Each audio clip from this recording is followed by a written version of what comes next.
n'umwanalyste senior mu bintu vya intelligence artificielle na statistique nkora muri leta ya Canada. Yego abanyeshuri twigisha n'abanyeshuri ba maîtrise n'abantu bashaka kugira recherche avancée donc il kwa ma maîtrise n'amadoctorat gusa. Wow, uba wimva gute uri umurundi umwirabure wigisha muri kaminuza muri Canada kandi muri maîtrise kuva twiga kera bamye batubwira brain drain ngo baratwara no cerveau zikaje gukorera abahariya murabona abarundi bakora muri za Boeing zahe urumva kameme nk'igihugu tuba duhomvye muravye. Yego ubutunzi bw'igwaho bugeze no kugira ngo dushobore gushikira ibindi bihugu tuve mu gihugu kiri mu nzira y'amajambere, murabona ko uburundi bishoboka vyogenda gute?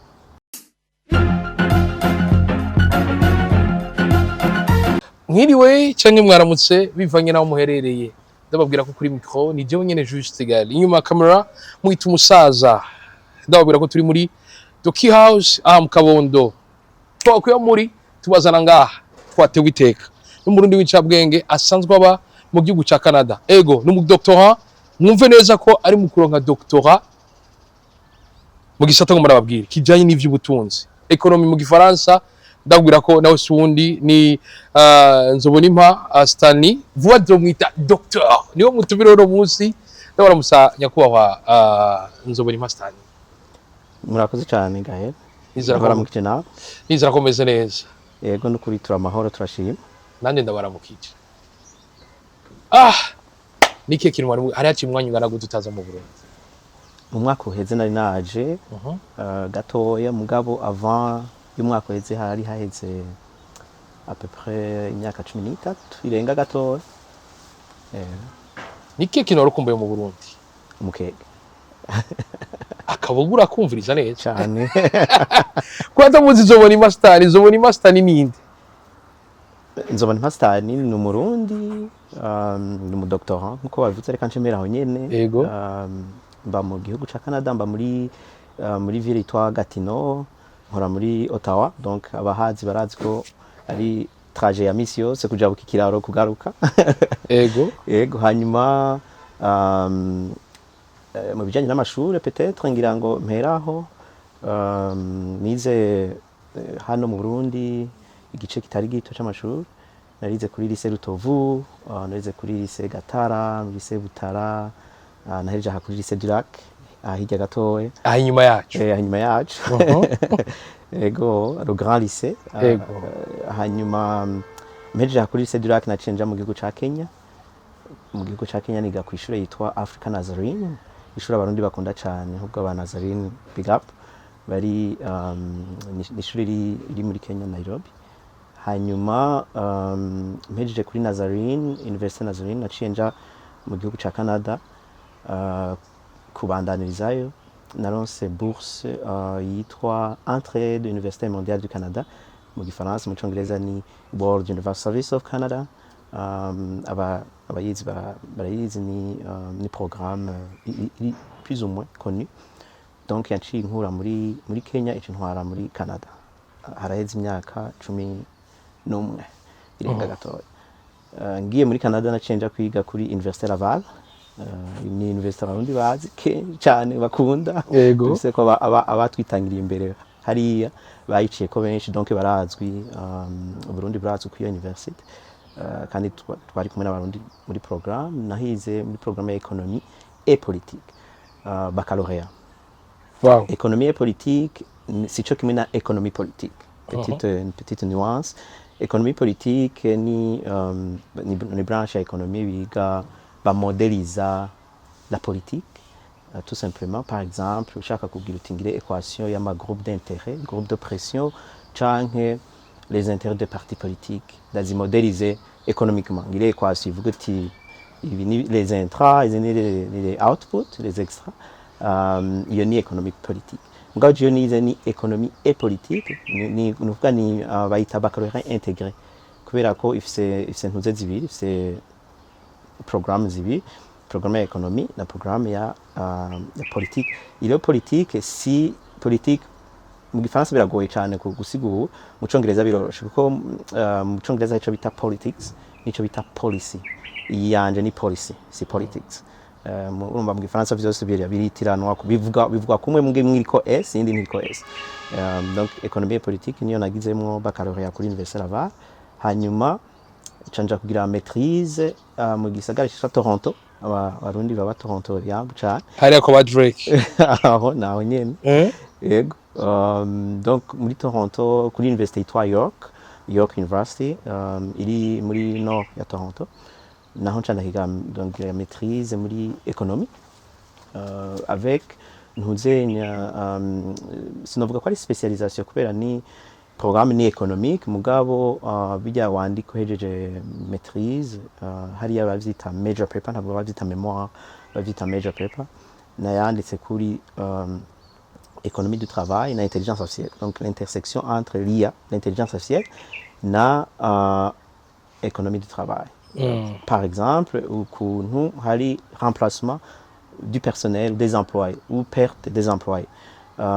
Donc maîtriser de travail de maîtriser anje ubu ni gitabo gisanzwe nayikoze kuri iyo domaine hari muri les années 2017 2018. Donc l'intelligence artificielle à l'époque twavuga robotique, que les robots le langage izwi uyu munsi nza kuvuga ko gusumba ntiyari populaire ukiri mugabo. Donc il travaille en focalisant sur les impacts négatifs que l'intelligence artificielle ishobora kugira kuri l'économie du travail. Kuba menyereye le domaine de l'économie de l'environnement, nanditse nagize modèle iri basé sur ikintu bita l'équation de Cobb-Douglas na l'optimum de Pareto. L'optimum de Pareto ni ahantu ushika ntushobora kwiyameliora ukaba washitse nyene top atakintu ushobora guhindura. Rero muri intelligence artificielle afise le fait yuko il y a du remplacement du personnel, y'abakozi bashobora kuba remplacer, naciye propose ikintu bita taxe sur l'IA. Tu peux le taxer sur le robot intelligent si tu veux. Ni nk'ijya bita ntuzenya taxe sur le carbone. Donc muri sens ya ntuze ya taxe, donc taxe ikintu kugira ngo bajya abantu babuza akazi muri processus yo ku moderniza canke yo ku digitaliza bagire ivyo bita offsetting effect, bagire ikintu ukuntu baba prise en charge. Yego muriko muratubwira bakuru yanyu n'amashure aho mugije nababwiye ko uri umu doctorat, ariko tubwire ubuzima bwo kwiga mu mahanga bumeze gute gashefu? ubuzima bwo kwiga mu mahanga ntibworoshe, vraiment ntibworoshe. Jewe de mon côté novuga ko j'ai été chanceux kubera nagize amahirwe ko ama bourse vraiment meza manini kandi yego.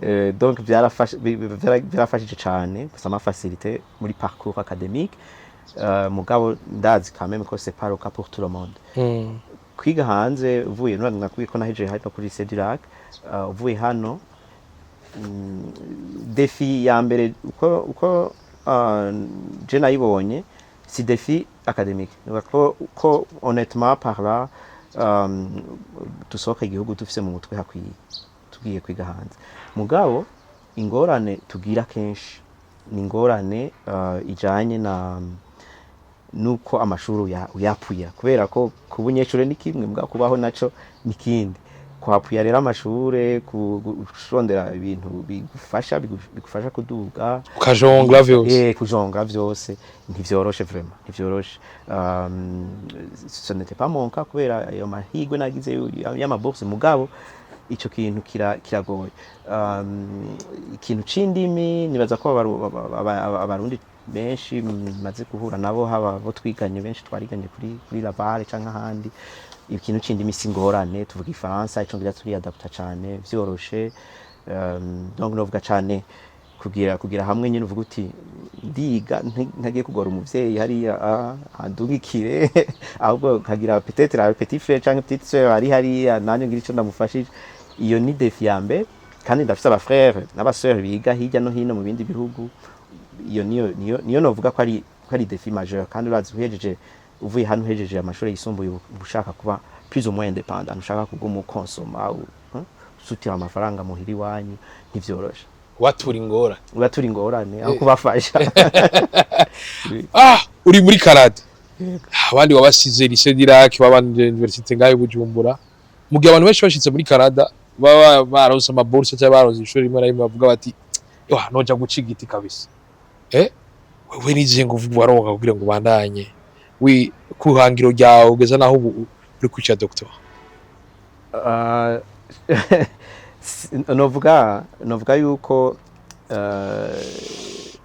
bon jewe d'abord nakubwiye ko nagize amabourse atari make donc ico vraiment ndazi ko atari ikintu ca bose il faut que je le reconnaisse je dois le reconnaître ariko kandi gukora ubundi buzi busanzwe ukavuga uti amashuri ndayashitse ku ruhande ndeka nje gukora kandi ni objective razi umuntu wese afise objectif afise ikintu ashaka gushikako kandi nta objectif mbi canke nziza ibaho ni wewe nk'umushinga nta canke umufasi uravuga uti nshaka gushika kuri iki reka ndagishikeko muri iyi nzira canke muri iyindi nzira nivyo ugiye ku ishure hariho ivyo no kwita ama sacrifice utegerezwa kugira uba obligé gukena par exemple ariko urumva ni nkakujya kuburya giye gukora ibindi nawe aba obligé gukora nkuko yavyihaye hangi nawe nuko donc novuga ko selon tes objectifs ufise mu buzima aho ushaka gushika ufata inzira canke iyindi warahejeje warize muri Kenya wasanze amashuri muri Canada ameze gute ubuzima muri Canada bumeze gute ga futur docteur muri Kenya nahize imyaka hafi 3 niga kuri Nazarene alors byaranteguye cyane gose kuja muri Canada kubera ko muri Canada bahiga barabizi hariho ibintu bita honnêteté intellectuelle n'ibindi bintu byinshi biri exigé hari ibintu udashobora guplagia hanyuma ngo bipase juste comme ça nishobora kwiba ikintu cy'umuntu igikorwa mvabwenge cy'umuntu ngo hama bipase inaperçu undi umwigisha ndabitahura gusumba igihe nari umunyeshuri rero ikintu muri Kenya ndahavuye muri system yo muri Kenya ikintu kinini cyane nahakuye ni ibintu vya référence kugira ama référence muri style yemewe hirya no hino kwisi ico cari ikintu gikomeye cyane nize kandi ampasa narize muri University Burundi imbere yuko nja muri Kenya amezi make kandi nibaza ko naco ico kintu kihari naho ico kintu kihari ico ni kintu ni vraiment parmi ibintu nakuye muri Afrika byamfashije muri University muri Canada ico kintu cari mu bintu vya mbere kuko utangura University utazi ngene usita abandi ba auteur usanga bigutwaye amanota menshi inutilement canke meme n'ibihano bikazako donc ico ni cambe ica kabiri novuga ama université muri Canada tandukaniye ko cane n'ama université yini ni lo pratique bari pratico-pratique mu ma programme kandi menshi je niga muri économie muri économie amakuru ya mbere ya mari mathématiques pour les sciences sociales mathématiques pour l'économie et tout ça statistique namakuru nari nize hano en général n'amakuru twiga muri secondaire mugabe biharuro ukuntu navyize shitse muri université Laval kandi ibintu twavuga n'abarundi benshi babize ni différent urumva ko hariho vraiment hariho akanovera k'ibiharuro kaza urumva ugacutahura uti kumbe la fonction dérivée ndayigarije na 0 mba ndonse l'optimum urumva ico ni muri toutes les sciences économiques si je peux le dire il tourne autour ya fonction dérivée dériva hama ndayigarize na 0 candondera l'optimum kuko muri économie on cherche à maximiser à optimiser les choses ivyo ni ibintu uri niko niga fonction dérivée ngaha ntavyo narinzi ngaho uriga nyiri biharuro uti kabikora ukabimemoriza mweco nabonye vraiment mu université muri Canada baragaruka cyane qu'est-ce que ça signifie nitwigisha fonction dérivée canke limite à l'infini muri économie tutakubwiye ico bije gukora ibi birafasha cyane nka kujya bijya nahereye ko byo kuvuga ngo économie politique il y applique birafasha kutahura qu'est-ce que le y est égal à x 1 plus x 2 plus quoi ainsi de suite kucuvuga uti kumbe noza kuyiremplacer ya x1 na x2 aho kuyiha kugira ngo ube intra économique ndayihe un groupe d'oppression un groupe d'oppression cyangwa un groupe d'intérêt cyangwa organisation isanzwe ushobora muri modèle économique cyangwa mathématique waje muri domaine politique ukashobora kuri urayimodeliza ivyo ukugira ubikore il faut kutahura la signification iri inyuma y'ijya equation et le fait yuko ibintu vy'ibiharuro bavyigisha vraiment ukabitahura gose gusumba uko babitahura hano ico kintu cari narabonye ko ari grande différence kandi ivyo nabibonye umunsi wa mbere ko kuru ya mbere nize muri Université Laval yari kuru ya mathématique donc naciye ntangura kubona vraiment gufeza les liens entre bimwe twiga les limites les fonctions nuko kumbe biri applicable muri concret donc iyo côté ya pratico-pratique iriho muri ma université ya hariya. Umurundi arize gushikaho ubu uri kwica doctor, ivyo kwigisha vyakujemo gute? Ivyo kwigisha muri université nigako yitwa École nationale d'administration publique, iri faisait partie ya Université du Québec. Iyo uri muri ukora doctorat baraguha opportunité zo kwigisha amakuru atatu muri donc comme doctorat bavyita chargé d'enseignement. Iyo yigisha ayo makuru ugacu bikunda urashobora kucubabwira uti ushaka kubandanya mumpe muzoze murampa aya makuru mbandanye ndayigisha alors donc au-delà y'ayo makuru bagupermeta nk'umudoctorat. Je rero niko vyagenze narigishije nigisha amakuru ya les méthodes de recherche donc méthode quantitative méthode qualitative hanyuma ndayakunda ndavuga nti reka ndayibandanye kandi hari undi murundi tubikorana yitwa Hermes inkuru nziza tumuramutse turamuramukije cyane nawe nyene mwigisha kuri university yego wow muri abanyeshuri twigisha n'abanyeshuri ba maîtrise donc ni benshi bari kubi spécialiser muri administration publique harimo aba gestionnaire n'abantu bashaka kugira recherche avancée donc ni école graduée ni école yitwa ma maîtrise n'amadoctorat gusa. Wow. Uba wimva gute uri umurundi umwirabure yigisha muri Canada? Niyumva neza vraiment mu byukuri wigisha muri kaminuza muri Canada kandi muri maîtrise niyumva neza surtout iyo ndose abanyeshuri b'abarundi narigize kuronka abanyeshuri b'abarundi hari ya quelques sessions tunsi nk'ama session 3 canke 4 aheze nawe nyene aje mwishuruka ukabona umwarimu n'umurundi bon n'umujene aracari muto urabona ko hariho ukuntu aca batrakira ati ibi bintu birashoboka kumbure nanje bizoshoboka ati nigisha muri kaminuza ya Canada n'umurundi ati naje no kwigisha naje yego cyane. Wow. Ubuzima muri Canada bumeze gute umunsi wawe uri umwigisha wigisha muri kaminuza muri Canada upanze gute? Alors jewe nigisha inyuma y'amasaha y'akazi donc ubuzima bwanje nk'umwigisha n'umukozi wa leta nkorera muri leta ya Canada yego kuva mu gitondo kuva saa 2 gushika ku mugoroba amasaha ya saa 10 mba ndi ku kazi mba ndi umu analyste senior mu bintu bya intelligence artificielle na statistique donc ni bijya byo gutonda ku kazi hanyuma gakora dukorera muhira 3 jours sur 5 2 jours tukazikorera muri bureau ndaja muri bureau canke nkagura ordinateur muhira kuva 17h30 2 fois canke une fois par semaine dépendamment de ma session canja kuri université gutanga iyo cours ni cours ya maîtrise ni cours y'amasaha 3 amasaha menshi kandi kwera usanga ari cours umaze kwigisha igihe kirekire usanga atabintu byo gutegura cyane yitegura au début ya session uraba abanyeshuri ufise ingene bangana amanivo bafise ingene ameze n'ibintu nk'ivyo hanyuma ukaja kuyirivra donc kuva 17h gushika 20h 21h yego hari ibigo byinshi byateye imbere kubera diaspora muravye community y'abarundi iri muri Canada turabona ko mwabaye benshi ndamutse bari Ottawa n'abandi benshi cyane no bavuga ngasi no baheze birashobora gukunda uravye community mufise muri Canada yuko mushobora guteza imbere uburundi ukaronka amadovize ashobora gutuma uburundi bukemura ibibazo by'igitoro n'ibindi.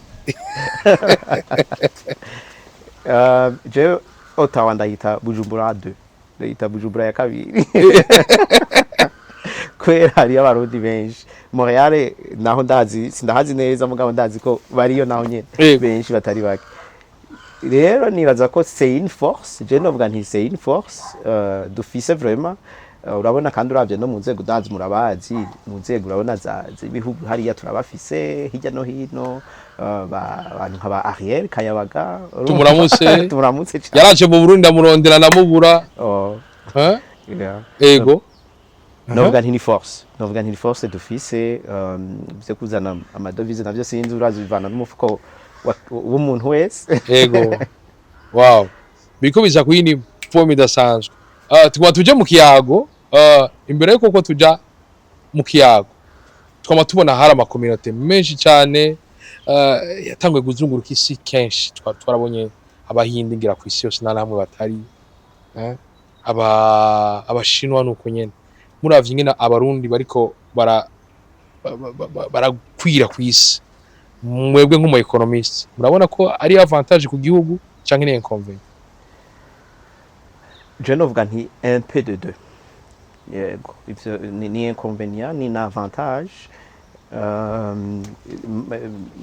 Avantage dans le sens kandi iyi ni question iri étudier explorer suffisamment muri économie, donc hariho ababizi gose. Kuva twiga kera bamye batubwira brain drain ngo baratwara no cerveau zikaje gukorera abahariya. Murabona abarundi bakora muri za Boeing zahe urumva kameme nk'igihugu tuba duhomvye. umuntu nk'uyo agiye agakora ivyo bihugu vyo hanze, ni kameme cerveau ibigiye. Dans ce sens malheureusement ni inconvénient. Urumva ko turabura abantu kandi si twebwe ndavuga ni muri bihugu byinshi. Ubuhindi uvuze exemple nziza y'Ubuhindi, uravye abantu bakora muri Silicon Valley muri Etats-Unis, za Microsoft za Google za hehe, abahindi ni benshi cyane. So novuga nti d'un côté ni inconvénient kuko n'abantu baciye ubwenge bofashije, ariko d'un autre côté kandi économiquement parlant ça a été démontré yuko diaspora ifise igira uruhara cyane mu guteza imbere ibihugu, ibintu byo kurunka amafaranga, ibintu byo gukora imigambi byo guteza imbere iyo bava, nayo ni avantage. Rero sinzi umuntu agize balance ico ruta ikindi, mugabo novuga nti un peu de deux. Turamutse cyane abarundi bari Ottawa, ndamuramutse bamwita Heroic grand frère nangaye nakusalimia na mikono miwili na roho moja. Uyu mfonctionnaire agacha Ottawa za kudamukiriza. Hajya muri abarundi benshi bakora muri leta ya Canada. Ego vraiment ndakunda kubabona muri mu ma rencontre, donc oui. Wow. Bariho nabajye urishizemo nabajye bazwi cyane nk'abariye bien évidemment mugabo bariyo quand même batari bake. Warize mu ico gihugu ndazi murashobora kwiga kahise. Nakaye kahise keza katejeje imbere Canada ubona ko koza ngaka gadufasha gutera imbere? Je novuga kahise keza kateje imbere Canada. Canada kera rimeze gute? Yarigeze kuba mu gihugu kiri mu nzira y'abajambo? Sinoja muri histoire cyane mugabo kwicirusho kibazo kuko ico ni kintu nama niyumvira ko cyane. Hariho ibintu byabaye muri Canada by'abajya ba peuple autochtone, relation bari bafitaniye n'abantu bashasha bari baje bavuye en particulier muri Europe. Harabaye ibintu bya vérité na réconciliation entre les peuples kandi ni kintu kibandanya. Canada nkuko bizi peut-être ni gihugu kiri diversifié cyane, gisa abantu bava hirya no hino ku mihingo myinshi y'isi. Harimo batwebwe bava no muri Afrika, harimo bava mu Buhindi, mu Bushinwa, mu bihugu byinshi byo kwisi. Rero kimwe mu bintu vya mbere kimo attiré mon attention kuntu socialement ni relation entre les peuples autochtones hariya abasangwa butaka. Yego n'abandi bantu imigendanire hagati y'abasangwa butaka yego historiquement uko tubibona urabona ko habaye ibintu bitari bike bibabaje, mugabo j'aime bien les efforts usanga zibaho hirya no hino za réconciliation. je nibaza ko ari ikintu vraiment abantu hirya no hino ku isi bokwiga kuri Canada, ukabona ko hariho les efforts ziri en place malgré izo ngorane ziba zarabaye mu gihugu. Yego nibaza ko ico ari ikintu ibihugu bindi vyokwigirako. Yego. Wow, tuma tuje mu kiyago cy'uno munsi turi mu gihe twabatomboye nawe kuri mu doctorat no mudagomba tuganire uruhara rwa intelligence artificielle mu butunzi bw'igihugu. Mbega intelligence artificielle irashobora gutuma igihugu gitera imbere? Ni hehe, ni gute umuntu yikoresha kugira ngo igihugu gishobore gutera imbere?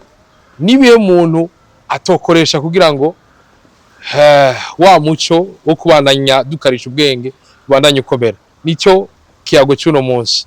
Akabazo ka mbere, iyo umuntu avuze intelligence artificielle atahurike? Bakoze cyane. D'abord mvuze intelligence artificielle abantu benshi ndazi ko baca bumva ChatGPT kubera ko kuva muri 2022 niyo hype, nico kintu ni le mot clé ivugwa un peu partout. Ariko tuvuze intelligence artificielle dutahure le moteur iri inyuma ya ChatGPT, ijya technology tuma iyo ChatGPT abantu bumva nka intelligence artificielle ikora bigikora.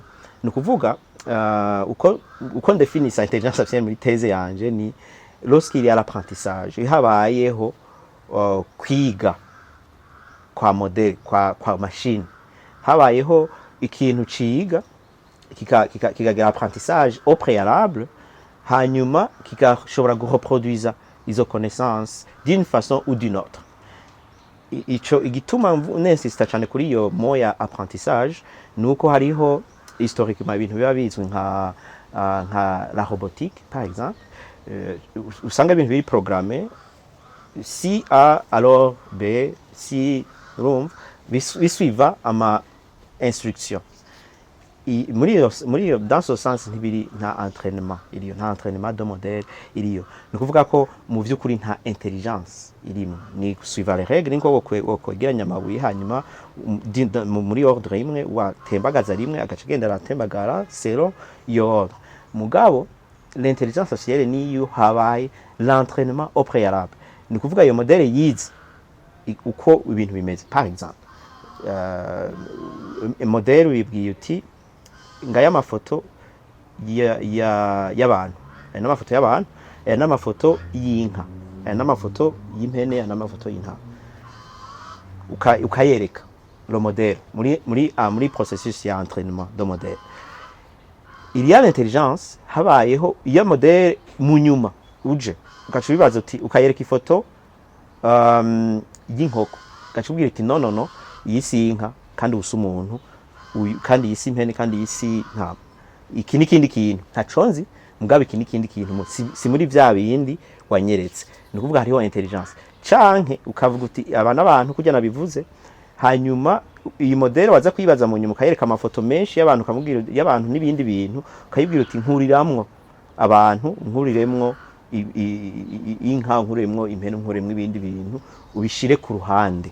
Ivyo bita clustering mu Congereza. Donc hariho intelligence irashobora kudistinga uti ibi naravyize, ndabizi, ndazi ico bisigura, ibi ntavyo nzi, ibi ndazi ico bivuga, igacigera donc igira les liens. Nico gituma muri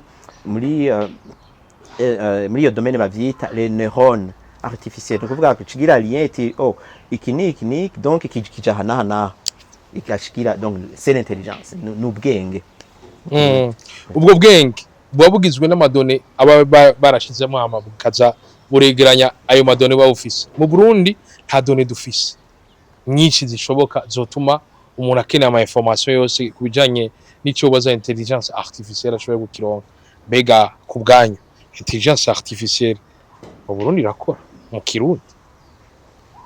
Amadone ni nk'igitoro ca intelligence artificielle, nicyo nobivuga. C'est la matière première. Kubera ko kwa kwigisha un modèle, il faut kufita ivyo yigisha. Ntushobora kuyigisha amafoto ata amafoto ufise, ntushobora kuyigisha ama maps, ama carte ata ama carte ufise.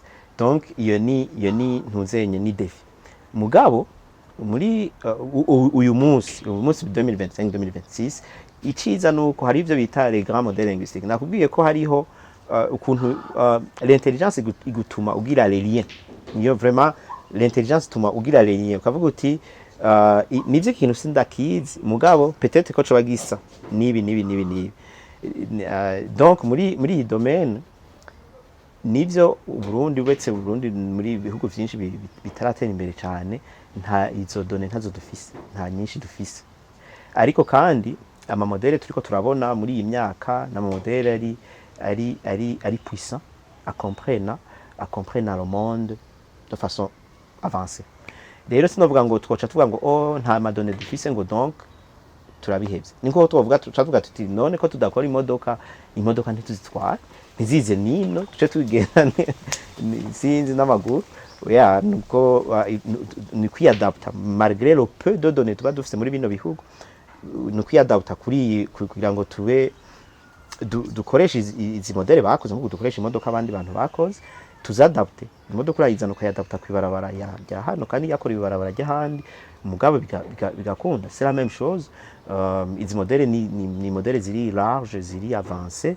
mugabo kuzadopta kazizana muri contexte kandi après tout ayo madonnées ni twebwe nyene rega plus tuzikoresha plus aussi amadonnées agwira urumva ça vient avec biriko biza kwindi point idasanzwe turi mu gihe Burundi bufise imbono kazoza 40 Burundi igihugu cifashe bega iyo mbono kazoza birashoboka ko Burundi bushobora gushika mu mbono kazoza vyihuse vyongeye mu gisi hariko arakoremezwa ikintu citwa intelligence artificielle nibihe vyiza vyayo nibihe bintu abantu bokinga kugira ngo ntibave vyica mu bijanye n'ubumenyi bw'umuntu muravye ubutunzi bw'igwaho bugeze no kugira ngo dushobore gushikira ibindi bihugu tuve mu gihugu kiri mu nzira y'amajambere murabona ko Burundi bishoboka vyogenda gute iyo peut-être une question existentielle ariko je ndibaza ko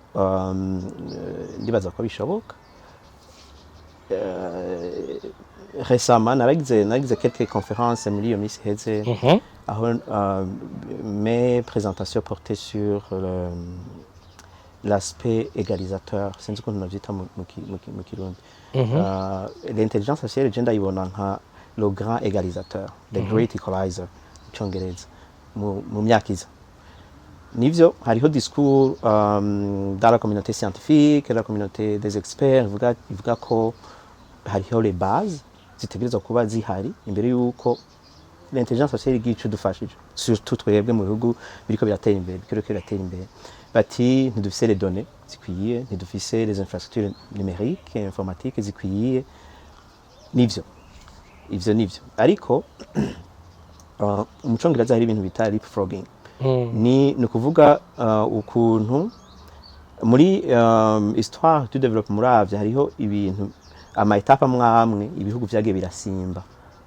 birashoboka simvuze ko ari byo bizoba mugabo hariho uravye par exemple tufate exemple ya telephone mobile hari ibihugu vyavuye kuri bitari bifise amatelefone canke abantu batari bafise amatelefone fixe muhira iwabo mugabo uyu munsi bafise ama telefone intelligent smartphones no kuvuga ko barasimvye etape yo kugira telefone fixe baja kuri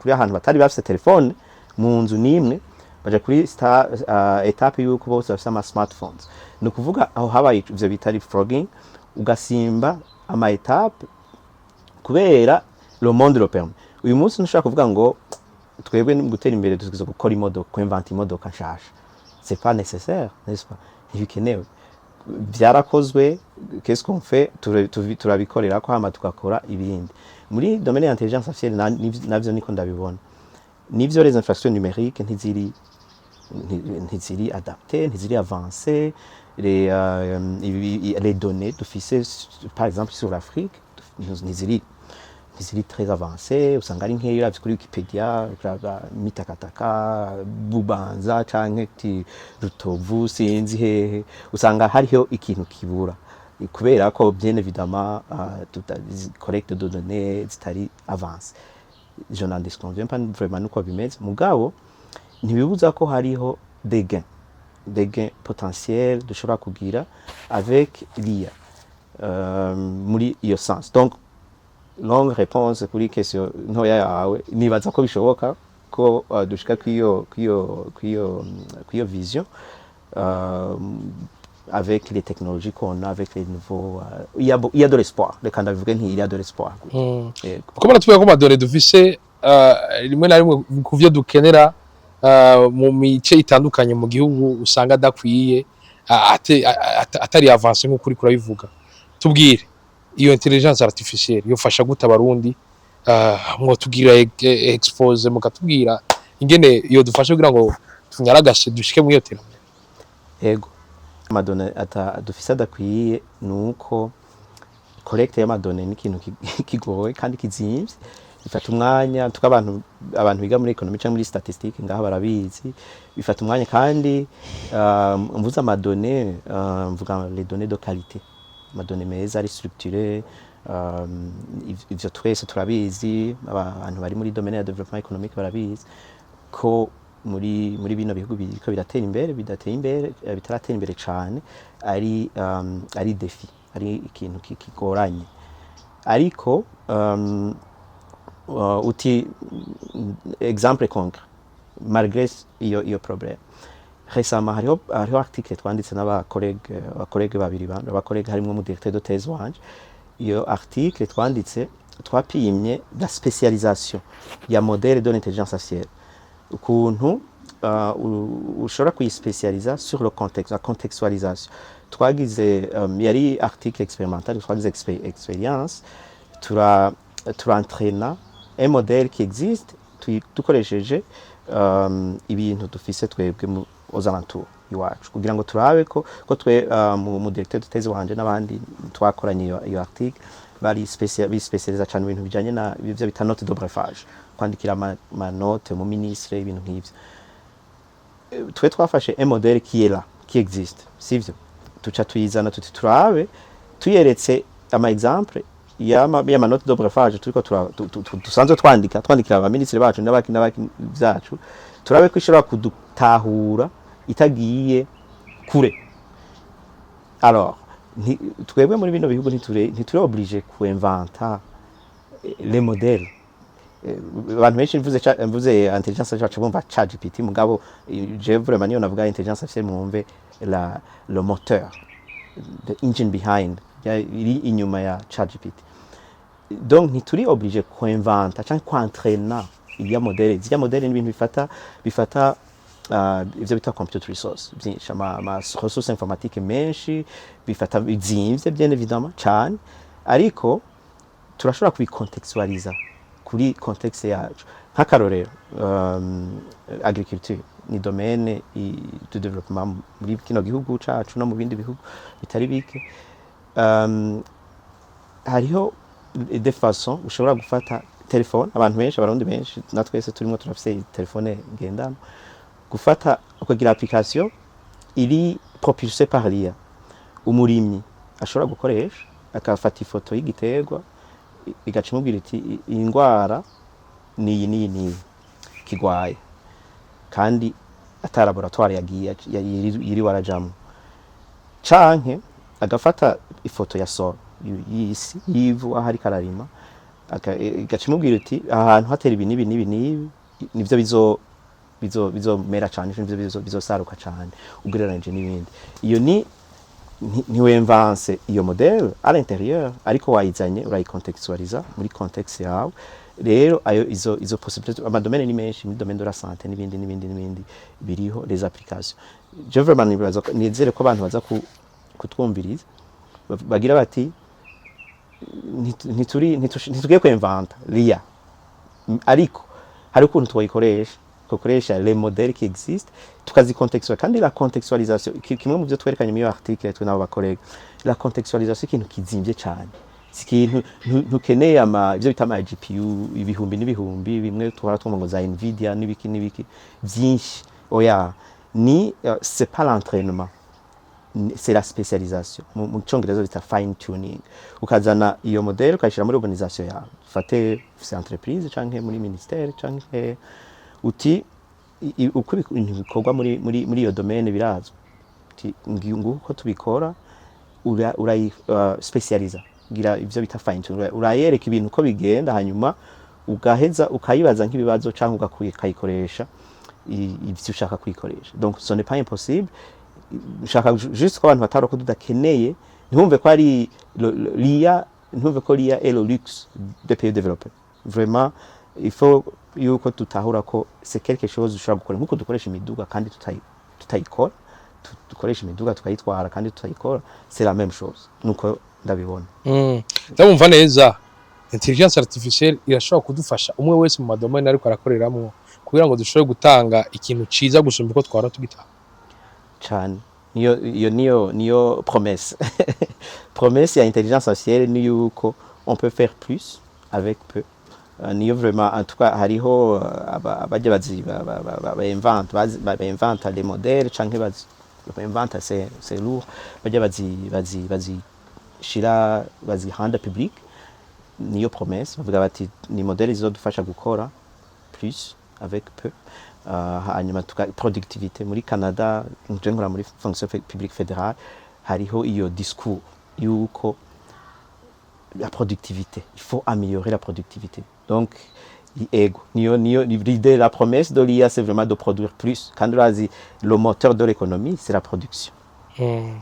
Nuko murabidusigurira, ariko ugiye kuraba mu Burundi turafise umuco umenga umuntu afise Android ni ya WhatsApp na Facebook na YouTube gusa. Bega uwo muco kugira dushobore gushiramwe abantu yuko bakoresha intelligence artificielle muri telefone yabo, bashobore kuronka ubumenyi agusamarira isaku n'ibindi byinshi, urabona umenga uroroshe? Ntiworoshe ndibaza. Muri thèse yanje hariho partie nagize partie tari ntoya ita recension des écrits, donc kuraba ivyanditse n'ibinge n'ibintu bigenda handi imbere yuko uvuga ivyo nawe watoye. Nasanze hariho ibihugu biriko birashanja ukuntu babona, ukuntu culture, novuga culture nkuko nk'ivyo nyene vuze umuco ukuntu par exemple akoresha telefone. Hariho abantu benshi babona intelligence artificielle kubera bien évidemment hariho les défis que je n'aborde pas kubera ko atari yo sujet y'uyu munsi, ariko bagaca batinya bavuga ati ivyo tubirekere hariya bizana ingorane. Hari iwacu hariya muri Canada canke muri Amerika, twumva hariho les systèmes de reconnaissance faciale zidareconnaissent abantu bamwe, zireconnaissent abandi, umva ivyo bintu tuvyihoza. Mugabo hari ibindi bihugu biriko birashanja vraiment la culture canke les mentalités par rapport à ça. Par exemple, récemment muri yo recension des écrits, nabonye des programmes muri Israël ciblent les jeunes kugira ngo bagire éducation muri domaine ya intelligence artificielle. Kubavuga bati l'intelligence artificielle c'est le futur. Il faut yuko abana bamenya ko on doit évoluer avec. Ntituvuge ngo il faut savoir communiquer. Nimba umaze gukoresha ChatGPT canke Google Gemini canke Copilot canke sinzi, uramaze kubona ko il y a un langage, hariho une certaine expertise, ivyo bita prompt engineering mu Congereza, utegerezwa kuadapta, utegerezwa kumenya. Ni nko kumenya kuvugana n'umuntu mushasha cyangwa umukolege mushasha ku kazi wawe.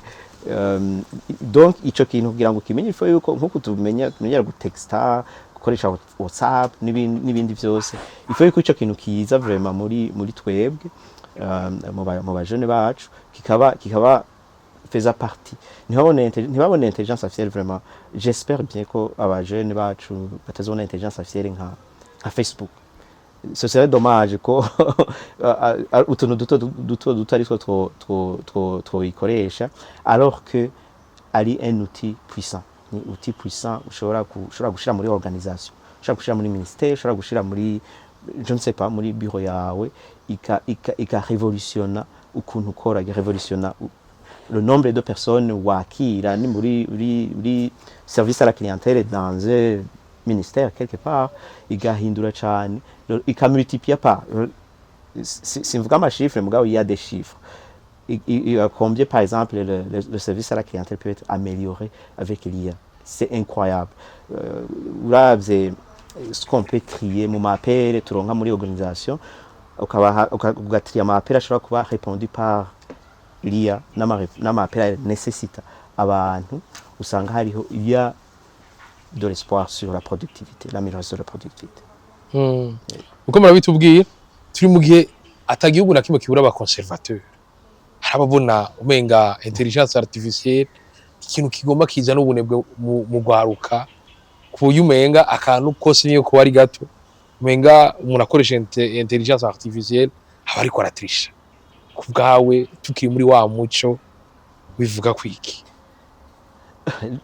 Nivyo vraiment le conservateur comme humain ni birajana mugabo je nibaza ko muri histoire ya développement économique canke technologique hagiye habaho ama révolution ibi kintu kiba kigaca kihindura ibintu uko vyahora bikora ubu uko ndabibona muri milieu d'experts ndabona ko turi muri période ya révolution biramaze kuvugwa baramaze kudemontra baramaze kuvyerekana ko turi muri période ya révolution rero ni vyiza kuba umuconservateur muri période nk'iyi mugabo révolution il faut aller avec il faut apprendre à fonctionner avec le temps nivyo hariho comme nakubwiye hariho les défis ça c'est sûr muri thèse c'est plusieurs chapitres ziri concentrés kuma défis na les périls ndazita les périls muri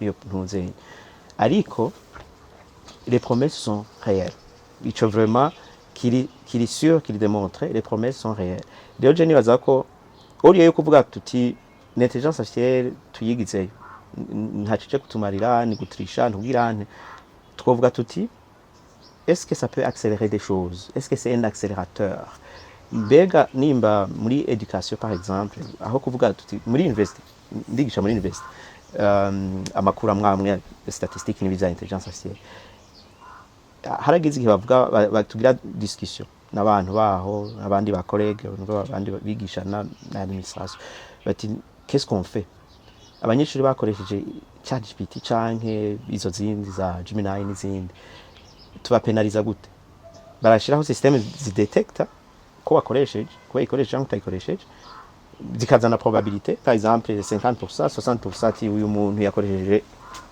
IA mugabo après on se demande alors on fait quoi avec est-ce que je nibaza ko vraiment la meilleure façon ni kwadapta par exemple alors professeur bacu bavuga ati kuva uyu munsi cyo tugiye gukora gukoresha ama examen plus oraux abantu baze abanyeshuri baze muri classe bexpose bavuge imbere yacu canke présentiel mugabo ntitubuze abanyeshuri kuraba iyo ntuze kuko hariho potentiel d'accélérer la connaissance de transfert de connaissances tuba mu bihugu hano ni mu bihugu usanga tufita ntuzenye tufite ibintu tuze cyane muri expertise ugasanga turafise ibintu dukeneye kwa améliorer mugabo education renforcement des capacités n'ibindi byinshi ugasanga birazimvye kugira ngo urungike umuntu aje kuca expertise sinzi muri université lava cyane canke sinzi muri muri za États-Unis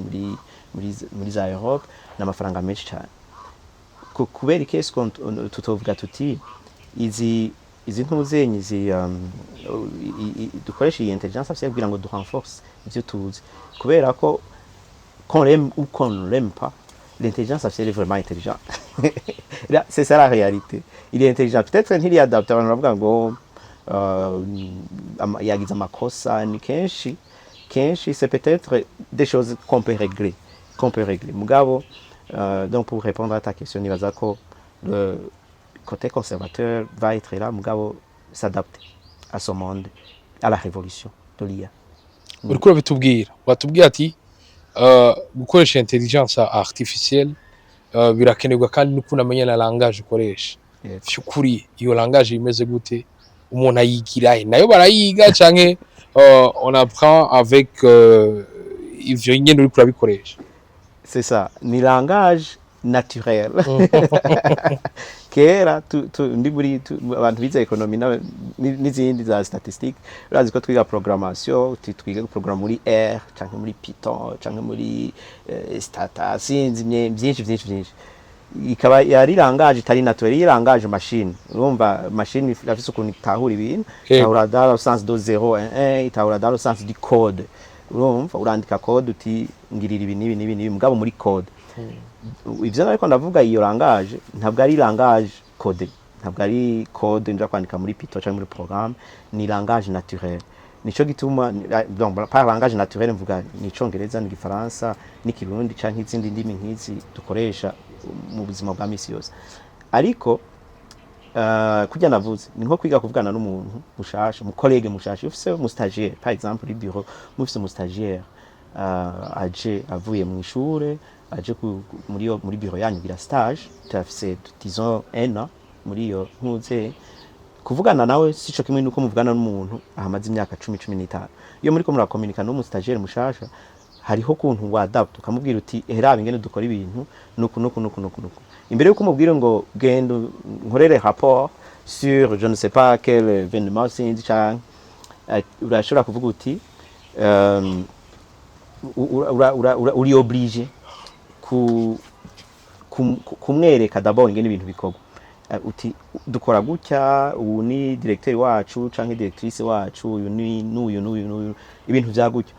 Donc ukishira muri ntuze muri place yuko arazi ubwenge, n'est-ce pas?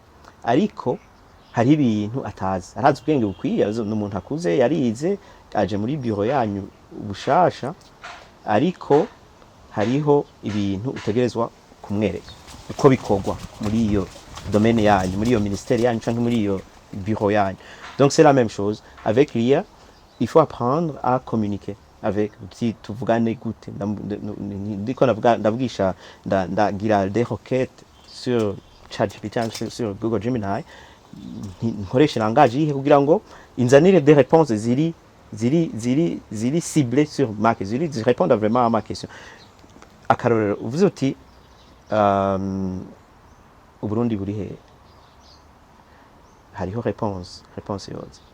Mugabo uvuze uti mbwira aho Burundi buri, ucumbwira na climat y'u Burundi, ucumbwira ni bihugu bibukikije, ucumbwira na histoire, urumva les détails, tu fournis plus de détails, plus de contexte. Hanyuma ukaza kubaza ibindi bibazo inyuma mugabo wagize iyo ntunze iyo contexte. La notion yo gucontextualiza ni faisait partie izo expertise muri iyo langage yo kuvugana na l'IA. Muko murabitubwira, mwatubwiye mwebwe nyene ko mu Burundi amadona ari make. Yego. Kandi murabizi ko nk'abakoresha chat GPT barahora bavuga rimwe na rimwe ko aba mahoyo.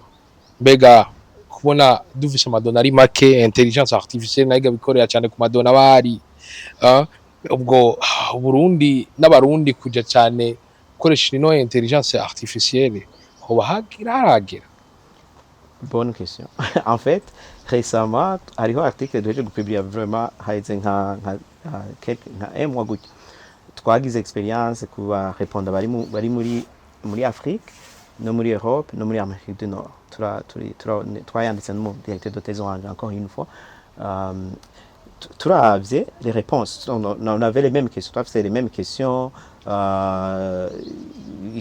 Icatandukanya abantu ni aho bari muri Afrique. Twagize abarépondre bari muri Kenya, bari ngaha mu Burundi benshi, bari muri Egypte no mu bindi bihugu bitari bike byo muri Afrique. Hama tugira muri Europe, tugira no muri Amérique du Nord. Tugiye kwanaliza les résultats twasanze réponse itanga muri Afrique yari en moyenne 600 caractères. Donc jovuga amajambo mugabo bigize donc indome nk'indome 600 en moyenne. Même question comme répondre muri Europe yari au-delà de 2000 caractères. Umuntu répondre muri Amérique du Nord 1000 et quelques encore. Donc urabona ko hariho ico no kwita gap, hariho un fossé entre les trois. Ariko niho haza kimwe nita specialisation, kubera ntituzohava tugira ngo hariho OpenAI canke Google canke IBM sinzi zia compagnie nini zo muri Amerika ko ziza guca z'entraîner leur modèle sur le Burundi ou sur l'Afrique. Bafise les intérêts, bafise urazi ama gouvernement yabo araba finança et tout ça. Donc ntitushobora kwiyatanda à ce que ziba aussi performant kuma données zidafise ku madone tudafise ariho haza kimwe ni spécialisation y'izi modèle zia modèle en passant bazita les grands modèles linguistiques kubera ko ari nini donc zitahura ivyo bita amaparamètres bifise vyinshi zitahura le monde muri sens large mugabo la spécialisation nivyo bita small models des petits modèles linguistiques c'est des modèles ushobora kuzana muri organisation ukayispecializa kandi spécialisation encore une fois si ibintu biri exige cyane en termes de ressources informatiques ni ibintu bishoboka ni modèle uzana ukayicontextualiza ni modèle ntoya uzana ukayicontextualiza kandi ayo modèle menshi igituma navuze nti le grand égalisateur du siècle nuko menshi ari open source menshi ari abantu bakora bari muri domaine orazi platform yitwa Hugging Face par exemple ni platform ugenda ugatora ama modèle ari open source no source ouverte ufite uburenganzira bwo gukoresha ata muntu akwirutse ko ata droit zigufata ukazikoresha ukazizana ukazadapta kuri contexte yawe kubera ko nivyo peut-être ko gucollecter les données sur le Burundi canke sur l'Afrique ari ibintu bigoye urazi nama za Banque Mondiale zibikora zira dépense cyane ariko gucollecter ama données sur ton organisation peut-être ko bishoboka collecter les données sur ton domaine d'expertise ministère ikoreramo par exemple peut-être ko bishoboka alors kubera iki tutofata tuti hariho les promesses zuko twokoresha izo modèles zishoboka tukazicontextualiza tukazizana zikaja muri izi domaine zacu tutarinze kuja kuri ziriya modèle nini zisaba ibintu byinshi kuzishira en place fuze ibintu bikomeye cyane kubera iki muri ko murabitubwira turi mu gihe muri kano kanya nko kuri kwa bitubwira turumva neza ko chat GPT n'izindi zose zisanzwe rikora ibijyanye na intelligence artificielle zifite icyo vyofasha mbega mu gihe mu mashuri yo mu gihugu cyacu ivyo bitemewe uwo muco tukaba tuzi ko kugira umuco ukomere uhera mu bana bato nivyo haraba ariko barakoresha ama chat GPT ariko uwo muco wo mushasha gukoresha ubunyagurukana ubumenyi budufasha kugira ngo duce ubwenge cyangwa dukorera akazi mu mwanya muto ukomeza gute woja mu bantu cyane gute kugira ngo akazi gashobore kunyaruka vyongeye umuntu ashobore gusanga nimba ari umukoresha gabanya abakozi akoresha niyo ni question igoye guhindura umuco organisationnel mugabo je ndibaza ko le fait yuko l'IA la technologie est incontournable muri développement ni kintu hariho consensus je ndibaza ko hariho consensus haba hano haba canke mu bindi bihugu yuko technologie est incontournable muri développement économique ivyo birazwe muri domaine ya économie de développement birazwe rero nibaza ko tuvuze tuti ibi bintu tuvyigize inyuma cyane y'ishuri nta ordinateur ku ishure nta telefone portable ku ishure nta ki kuko tushaka je nibaza ko twa turiko tuja isi tariki iraje kubera ko vraiment je nibaza ko uko ndabibona selon vyamaze imisi nkora muri iyo thèse yanje ibintu nkora bya misi yose le monde intelligent vers la haute technologie je rero ndibaza ko uwo muco dukwiye kuwucreer tout muri education muri izi domaine zacu hirya no hino tukamenya ko c'est l'incontournable ni exigence ni karahara mu ruganda ntibacura exactement karahara mu ruganda ntibacura ni exige ko tugira iyo culture ya technologie kamenya ko ça va hand in hand igenda bifatanye gutera imbere nibi bintu vya technology bigenda bifata agakanya muri ngaho mu buruhuko mutegura gufasha gute abarundi bifuza nivyo muri ko murabikora ngaho mu kiganiro muko murabahimiriza mutekanye ko benshi bashoboka nabo bakeneye kumenya vyinshi kuri intelligence artificielle ushobora kubafasha gute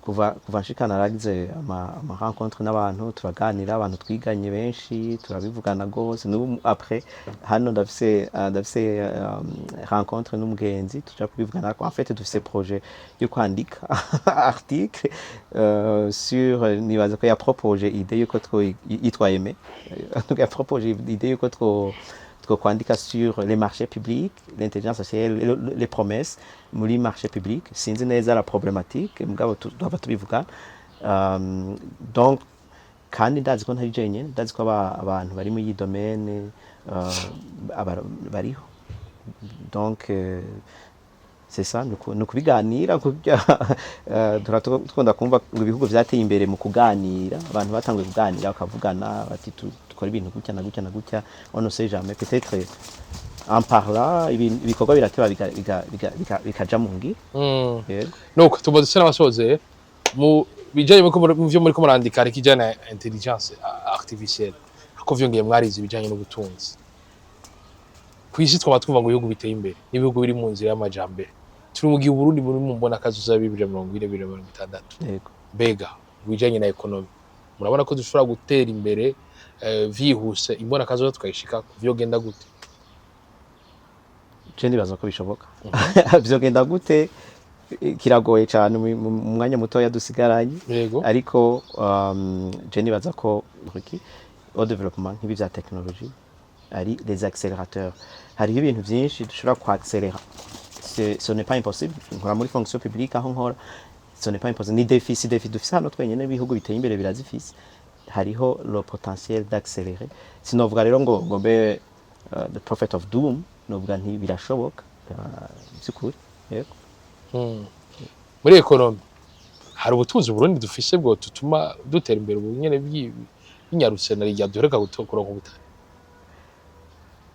je nibaza ko ubutunzi bw'igihugu ari abantu avant tout abantu les ressources humaines abantu baciye ubwenge donc dans ce sens novuga nti turabufise ubundi butunzi c'est sûr que nabwo nyene tubufise sindabumetiriza mugabo novuga nti la première richesse n'abantu baciye ubwenge education iteye imbere muri nibaza muri bize economie de développement niho byama bitangurira iminsi yose le capital humain muri thèse yanje rafise tout un chapitre sur le capital humain donc je nibaza ko tufise iyo potentiel sinovuga vraiment ngo ntayiri novuga ko le potentiel est là kandi ivyo birazwi si je ndabivuze ivyo bintu bisanzwe bizwi buti birashoboka ntibirashoboka niko nibaza tuba dusa n'abasoje yego iki kintu cyari gikenewe tutuvanga tutavuze niki kintu cyari gikenewe tutuvanga tutavuze ikintu cyari gikenewe tutuvanga tutavuze